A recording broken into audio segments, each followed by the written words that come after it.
نہایت ادب اور احترام کے ساتھ اس شاعر کو آواز دینا چاہتا ہوں جس شاعر نے ادب اطفال میں بہت اضافے کیے ہیں. کئی کتابوں کے خالق میری مراد جناب محترم عطاء الرحمن طارق صاحب سے ہیں. میں ان سے گزارش کرتا ہوں کہ حضرات کرم وہ مائک سنبھالیں، آئیں اور اپنے اظہار خیال پیش کریں. جناب محترم عطاء الرحمن طارق. محترم خواتین و حضرات، سب سے پہلے تو میں وجاہت حسین صاحب کو ان کی کتاب کے اجرا کے اس جشن کے لیے مبارکباد دوں گا. وجاہت نے اپنی کتاب کے آغاز میں یہ دعا مانگی ہے کہ اے میرے رب، میرے سینے کو وا کر دے اور میرے کام کو آسان کر دے اور میری زبان کی گرہ کو کھول دے کہ لوگ میری بات سمجھ سکیں. نورس کے مطالعے سے یہ احساس یقین میں بدل جاتا ہے کہ اللہ نے ان کی دعا قبول کر لی.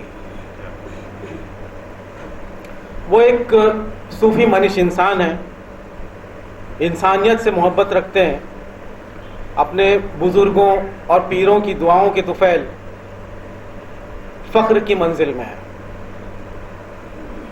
صوفی ویسے بھی ہوا و ہوس سے دور ہوتا ہے.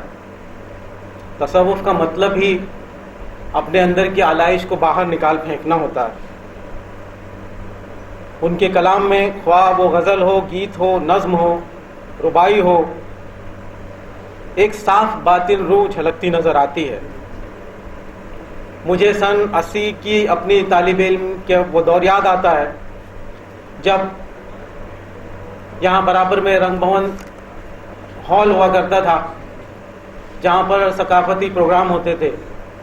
میں اس وقت انجمن اسلام اکبر پیر بھائی کالج میں نیا داخل ہوا تھا اور ہمارے کالج کا جو سالانہ جشن تھا وہ یہاں پر رنگ بھون میں منعقد کیا گیا تھا. مجھے یاد ہے کہ اس جشن میں، اس پروگرام میں ہمارے انگریزی کے پروفیسر اے سید صاحب نے وجاہت حسین کو ان کے مختصر سے تعارف کے ساتھ نغمہ سرائی کے لیے مدعو کیا تھا. ایک دبلا پتلا نوجوان اسٹیج کے وسط میں آ کر اس نے اپنا ایک گیت پیش کیا. اب کے سال ساون میں جب گھٹائیں چھائیں گی ہم بھی اپنے ہاتھوں سے مہکدہ سجائیں گے. اب کے سال ساون میں جب گھٹائیں چھائیں گی ہم بھی اپنے ہاتھوں سے مہکدہ سجائیں گے.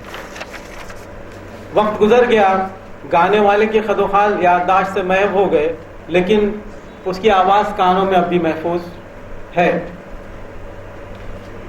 وجاہت حسین ایک طرف موسیقی کی تعلیم حاصل کرتے رہے تو دوسری طرف شاعری کی طرف توجہ کی.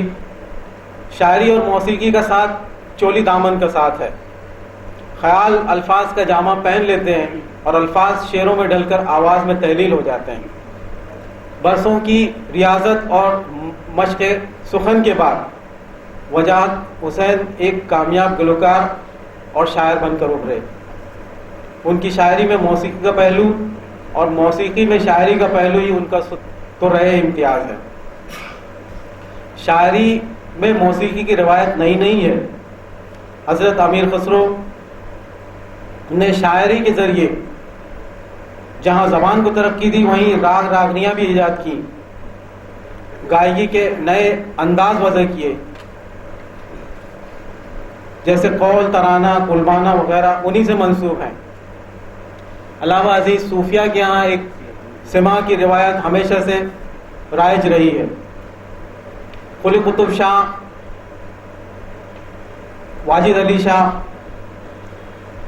یہ وہ شخصیت ہے جو موسیقی اور شاعری دونوں پر اپنے دسترس رکھتی تھی.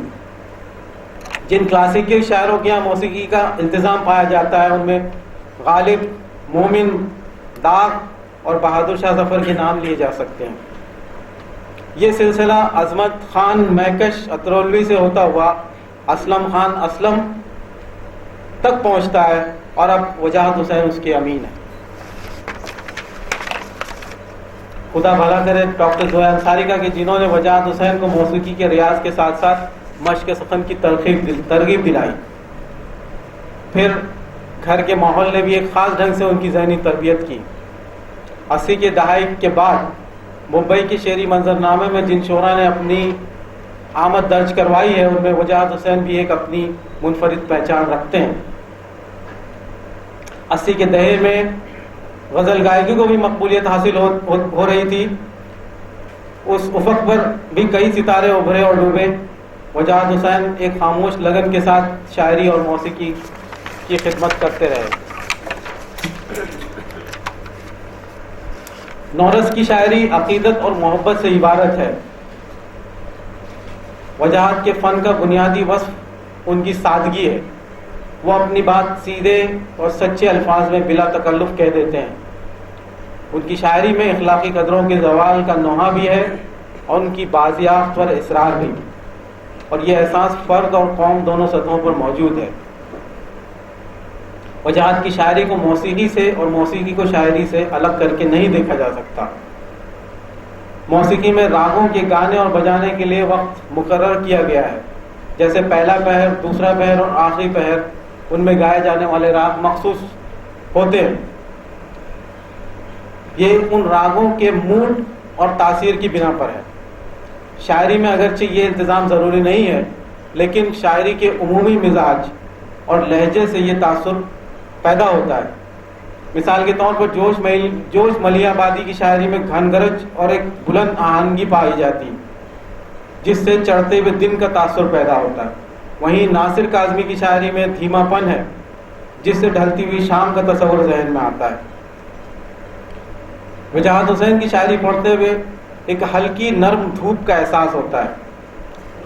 جیسے میرا ایک دوہا ہے کہ کلاوتی باگیشری جے جے ونتی بھوپ، ڈیرے ڈیرے پھیلتی ماکھن ایسی دھوپ۔ وجاہت ڈیرے ڈیرے پھیلتی ماکھن جیسی دھوپ کا شاعر ہے۔ وہ دھوپ جس سے سبزے میں شادابی آتی ہے، وہ دھوپ جس سے کلیوں میں رس پیدا ہوتا ہے، وہ دھوپ جو ہماری آنکھوں کو چبھتی نہیں، ہماری آنکھوں کو ٹھنڈک پہنچاتی ہے، اور وہ دھوپ جس میں زندگی بخش حرارت موجود ہے۔ وجاہت کے اشعار کی فنکاران پیشکش کی فرمائش تو ہم سے کریں گے، لیکن یہاں وہاں سے میں کچھ پسندیدہ اور نمائندہ اشعار پیش کرتا ہوں۔ میرے جنون کی شدت کو کوئی کیا جانے، میرے جنون کی شدت کو کوئی کیا جانے، کہ آسماں بھی میرا اس زمین سے نکلے گا۔ یہاں کسی کے چلن پر کوئی گمان نہیں، یہاں کسی کے چلن پر کوئی گمان نہیں، کہیں سے کوئی تو کوئی کہیں سے نکلے گا۔ میں دل فسردہ سہی دل دکھا نہیں سکتا، میں دل فسردہ سہی۔ شاعری انسان سے انسان کے جذبات اور انسان سے انسان کے رشتے کا ہی نام ہے، اس کے اظہار کا نام۔ میں دل فسردہ سہی دل دکھا نہیں سکتا، ہمارے رشتوں میں تم اعتبار رکھ دینا۔ اور فکر دنیا نے وجاہت راستہ روکا مگر، فکر دنیا نے وجاہت راستہ روکا مگر، کیا جیے درویش آخر فاقہ مستی چھوڑ کر۔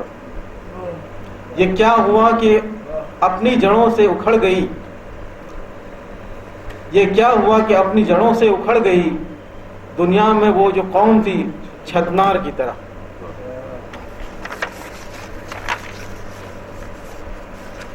اور وہ کہتے ہیں کہ دوستوں کا بھی حق نبھایا ہے، دشمنوں کی بھی آبرو کی ہے۔ دوستوں کا بھی حق نبھایا ہے، دشمنوں کی بھی آبرو کی ہے۔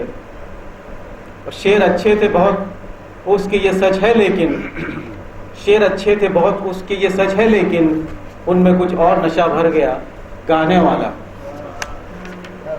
اور دو شعر اور پیش کرتا ہوں کہ بظاہر اس کو جیسے خود نمائی اچھی لگتی ہے، بظاہر اس کو جیسے خود نمائی اچھی لگتی ہے، قریب آؤں تو اس میں سادگی محسوس کرتا ہوں۔ خفا رہ کر بھی وہ جب مسکرا کر دیکھ لیتا ہے، میں اپنے آپ میں ایک زندگی محسوس کرتا ہوں۔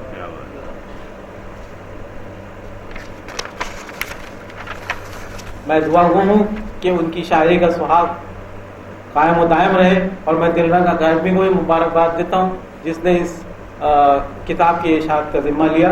اور میں انہی کے اس شعر پر اپنی بات ختم کرتا ہوں کہ جانے سخن ہو تجھ کو مبارک یہ روز جشن، جانے سخن ہو تجھ کو مبارک یہ روز جشن، ہر سو ہے تیرا چرچا تیری واہ واہ ہے.